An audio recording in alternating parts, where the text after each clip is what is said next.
The GLP-1 receptor agonists, I mean, they really have exploded of late. Initially they were indicated for diabetes, and they saw some good success there. But then more recently, they're seeing as a solution for obesity, and people are seeing dramatic weight loss reduction. With the health side effects that occurs to that, they're seeing benefits for cardiovascular diseases, even for kidney diseases. All right, welcome back inside our Proactive Newsroom. And joining me now is Jeremy Skillington. He is the CEO of Poolbeg Pharma. And Jeremy, it's good to see you again. How are you? Nice to be back. Very well. Thank you. Good stuff. Well, you've published your interim results this morning, and obviously a pretty busy period at the company. Lots of things you're focused on, and you actually strengthen your team as well. So you've got a lot to talk about. Where do you want to start? Oh, yeah, it's been a fast start to the year. I know we're hitting September right now, but the team have done a terrific job. The first 6 months, I'd say we're just doing our interims right now. I think the year kind of kicked off running when we were onboarding 3 of our new leadership team who came over from Amryt Pharma. And for those who may not know, Amryt was it's a rare and orphan disease company. It was co-founded by our chairman, Cathal Friel. And they actually got acquired toward the beginning of last year by Chiesi Pharmaceutica at $1.48 billion. So great success story of a company. So, we took over some of the team members there, brought them into Poolbeg. They have deep knowledge, not just in rare and orphan diseases, but building sales teams, track records, kind of globally sales infrastructure. So that's the direction that Poolbeg is pivoting. And I'll talk a little bit about that later on. But fantastic knowledge and experience. So we're, building forward, having the right people in place is obviously very, very critical. But the knowledge and expertise of not just building sales companies, executing clinical trial strategies, but moving all of that forward in a coherent team. So very excited about that. Is how we feel now we have all the pieces in place.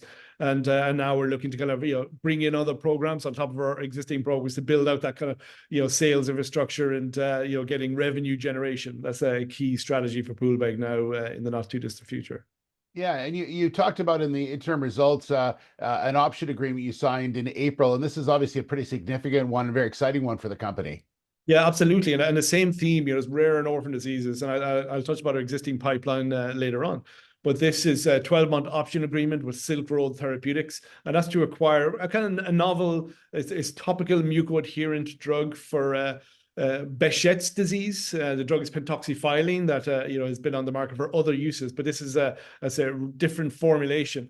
And the disease itself, Behçet's, is it's a rare and orphan disease, as you can imagine, again heading down that direction. But it's got these really debilitating kind of oral ulcers, mouth ulcers, which can impact eating and drinking and even speaking. So very kind of life challenging for patients that have this. And again, there's this. It's a little kind of no cures out there for the disease. And we see this drug, I mean, to give credit to Silk Road Therapeutics, they brought this through into a phase 2 study, and the results are very encouraging for that phase 2 study. So in patients, and it looks like, they've, as I say, there's good promise there. So we're doing our diligence on that right now. So we just took the option, but again, very encouraged by the fact that they already have you receive from the FDA fast track designation as well as orphan drug designation. So again, that helps kind of getting things through, from a regulatory standpoint. And we see then potential to have the 505(b)(2), which again is an accelerator approval process. So very encouraged about this drug in particular, and again fitting with that strategy, of Poolbeg strategy of rare disease therapeutics for rare diseases. Yeah, cancer immunotherapy is an extremely large market. Even though you have rare and orphan diseases, it's still a very large market. So finding a solution for CRS must be a pretty big focus for the company, I would think. Yeah, as I say, just historical, that's where we came from, POLB 001. Yeah. We've had that in our pipeline since the company founded. And we got excellent clinical trial data last year in our LPS, or human LPS challenge study. But then we see this kind of opportunity, as the world is changing, like biotech and pharmaceutical companies, they're always innovating. And more recently in the oncology setting, there's been a drive or a direction taken to have these what are called T-cell engagers. These are either CAR T-cell therapies or bispecific T-cell engaging antibodies as the future of oncology. It's the future of where you're getting your own immune system to do a lot of the heavy lifting to go after the cancer itself. But there is a side effect. There's 70% of these patients who receive CAR Ts or bispecifics, they get what's called cytokine release syndrome, where their immune system is overactivated. And it's an issue. Obviously they're happy when they see efficacy of the drugs, but the issue is you have to give these drugs in these specialist cancer settings.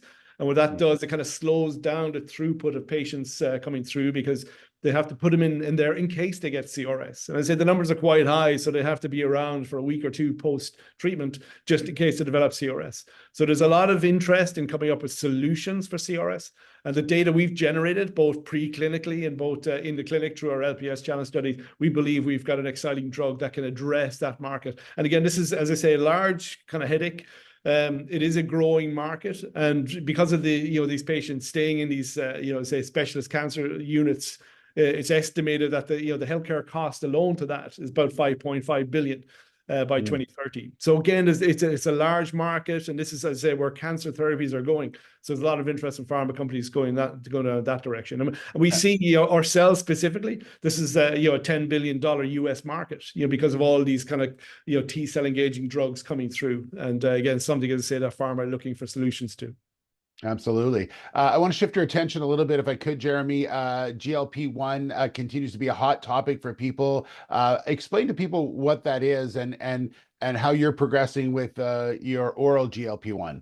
Yeah, absolutely. I mean, the GLP-1 receptor agonists, I mean, they really have exploded of late. Initially they were indicated for diabetes, and they saw some good success there. But then more recently, they're seeing as a solution for obesity, and people are seeing dramatic weight loss reduction. With the health side effects that occurs to that, they're seeing benefits for cardiovascular diseases, even for kidney diseases. So there's a big kind of push to go in that direction. Now, the majority of these GLP agonists are peptides, so they have to be given injected. And while they're seeing, say, efficacy, it is an issue or a hassle for the patients to be injecting every day. I mean, if you think about the size of the patient population to begin with, 42% of the US population is effectively obese. So they're looking for solutions to help reduce the weight, the weight loss there, and the health benefits that comes with it. I'd say there's an estimate of about $347.5 billion in 2023 is what that kind of, obesity kind of impact it has on the economy. So there's a lot of big push, like GLP-1 agonists alone, they're expected to generate revenues of 150 billion by 2030, which is quite staggering and remarkable. But as I say, most of these are injected drugs. So there's a push on to get these, to get these as oral versions. Now, there is one orally delivered drug on the market, and but that has a 1% bioavailability. So there's a lot of drug needed to actually, have that effect. So we've got a clinical trial in planning that we expect to start by the end of the year, which is to test this encapsulation technology. Again, to see whether in a proof of technology clinical trial, to see if we can get the drug on board in systemic circulation and look at the effects that it has on glucose tolerance test is what it is, but seeing that biological effect is there. So again, very excited to see what that the outcome of that, because if that's a positive clinical trial, there'll be a lot of interest from pharmas to partner with us on that. Absolutely. No doubt about that for sure. Sure. Jeremy, I know it's been a very busy time for you, and it's going to get even busier in the fall. Really appreciate your time to fill us in on what's going on with the company, and we'll talk again soon, okay? Happy to do that. Thank you for your time. All right, there's Jeremy Skillington. He is the CEO of Poolbeg Pharma.